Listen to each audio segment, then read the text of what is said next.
Welcome back to Midnight Manuscripts, the podcast where we dissect the films that stay with you long after the credits roll. I'm your host, Jamie Knox, and tonight we're diving into one of the most stylish, devastating psychological thrillers of the 2010s, Tom Ford's Nocturnal Animals. If you haven't seen it yet, stop this episode immediately. This is a complete spoiler-heavy breakdown. We're talking the dual timelines, the gut-wrenching revenge metaphor, Amy Adams' raw vulnerability, Jake Gyllenhaal in two haunting roles, and that ice-cold ending that will leave you staring at the wall for days. By the end of this episode, you'll understand exactly why the novel inside the movie is Edward's perfect weapon, and why Susan's final night is the real horror. Pour yourself something strong, dim the lights, and let's get nocturnal. Released in 2016, Nocturnal Animals is the sophomore directorial effort from fashion icon Tom Ford. It's based on Austin Wright's 1993 novel Tony and Susan, but Ford turns it into something visually stunning and emotionally brutal. Think sleek LA wealth colliding with dusty Texas vengeance. Runtime is a tight 1 hour 56 minutes. The cast is stacked. Amy Adams as Susan Morrow, Jake Gyllenhaal playing both her ex-husband Edward Sheffield and the novel's protagonist Tony Hastings, Michael Shannon as the dying detective Bobby Andes, Aaron Taylor-Johnson as the terrifying Ray Marcus, Isla Fisher as Tony's wife Laura, Armie Hammer as Susan's current husband Hutton, and standout turns from Laura Linney and Jenna Malone in flashbacks.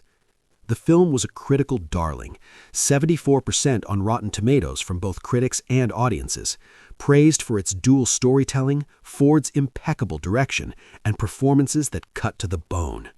It premiered at Venice Film Festival and left everyone talking about revenge, regret, and the monsters we create when we abandon the people who loved us.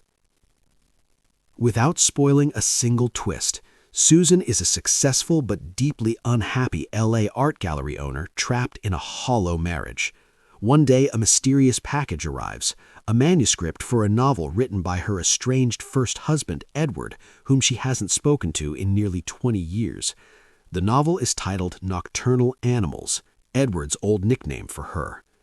As Susan reads late into the night, we're pulled into the violent, visceral story inside the book, a story that starts to feel eerily personal. The film flips between Susan's glamorous but empty present and the brutal tale unfolding on the page, forcing her and us to confront buried guilt. It's elegant, it's savage, and it's impossible to look away. All right, deep breath, headphones in, lights low, full spoilers from here on out. If you're still listening, you asked for the manuscript. We open with a provocative art installation in Susan's gallery, naked, obese women dancing. It's bold, it's grotesque, and it sets the tone for the film's exploration of beauty, ugliness, and what we choose to display. Susan herself is impeccably put together, but emotionally frayed. Her husband Hutton is distant, cheating, and constantly traveling. Their teenage daughter is away at boarding school. Susan is nocturnal. She can't sleep. Then the package arrives. Inside is the manuscript for Nocturnal Animals, dedicated to her. A note from Edward says he'll be in LA for a few days and hopes they can catch up. Susan starts reading that night. Cut to the novel's world. Jake Gyllenhaal as Tony Hastings is driving through remote West Texas at night with his wife Laura, Isla Fisher, and teenage daughter India, Ellie Bamber. They're bickering lightly, the kind of family tension that feels real. Suddenly, a car full of redneck thugs, Ray Marcus, Lou, and Turk, force them off the road. Ray is pure menace, charming, psychotic, terrifying. He humiliates Tony, calls him weak, and forces him to walk away while the men kidnap Laura and India. Tony makes it to a house, calls the cops, but it's too late. The police find the women's bodies in an abandoned shack, raped and murdered. Tony is shattered. Enter Detective Bobby Andes, a grizzled, pantser-ridden cop with nothing to lose. He and Tony track down the killers over months. One dies in a robbery, another is arrested but released on a technicality. The third, Ray, is still free. Bobby, knowing he's dying, gives Tony the chance for vigilante justice. They kidnap Ray and one of the surviving accomplices. In a brutal scene, Tony is forced to confront his own capacity for violence. He shoots the accomplice. Later, alone with Ray in a remote shack, Ray taunts him again, graphic details of the rape and murder, then attacks with a hidden fire poker. Tony shoots Ray twice. Ray dies slowly. Tony, concussed and half-blind, stumbles outside at dawn, fires a shot into the air for help, and accidentally shoots himself in the gut while falling. He dies holding a locket. Justice finally delivered, but at the ultimate cost. Back in the real world, Susan is wrecked by the story. Flashbacks reveal why it hits so hard. You and Edward were young, passionate, and married early. Susan was pregnant with Edward's child, but had an abortion without telling him. She cheated on him with the wealthy, ambitious Hutton, then left Edward, calling him too weak, too sensitive, too much of a dreamer to ever succeed as a writer. She destroyed his confidence and walked away. As Susan reads, her own life unravels. She discovers Hutton is cheating again. She tries to reconnect with her distant daughter. She sees Edward's success, the manuscript is being published, as a mirror to everything she threw away. Susan finishes the novel and, moved by it, calls Edward. They agree to meet for dinner at an upscale restaurant. She dresses up, does her makeup, arrives early, and waits. And waits. She orders a drink. Time passes. The restaurant empties. A hostess seats another man. Susan keeps checking her phone. Edward never shows. The final shot lingers on her alone at the table, devastated, realizing the full weight of her choices. Fade to black. Amy Adams delivers what might be her most understated, heartbreaking work. Susan is polished on the outside, crumbling inside. Every glance, every pause tells you she knows she's the villain of her own story. Jake Gyllenhaal is phenomenal in dual roles. Edward is quiet, wounded, and ultimately triumphant in the most devastating way. Tony is raw, broken, and terrifying once he snaps, the perfect vessel for Edward's rage.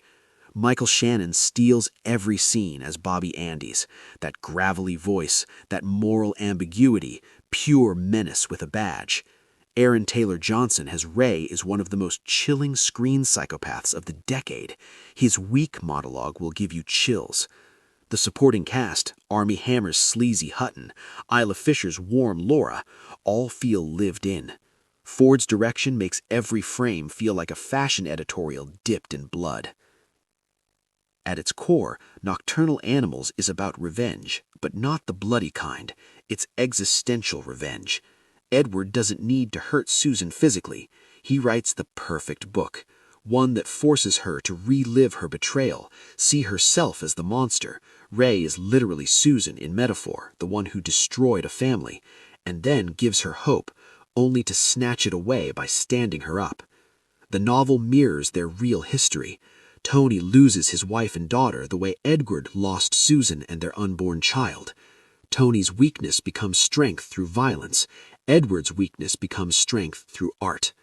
The ending of the book, Tony's accidental death after revenge, shows that even victory tastes like ash. Edward gets the last word by not showing up. Susan is left as the nocturnal animal, awake, alone, haunted forever.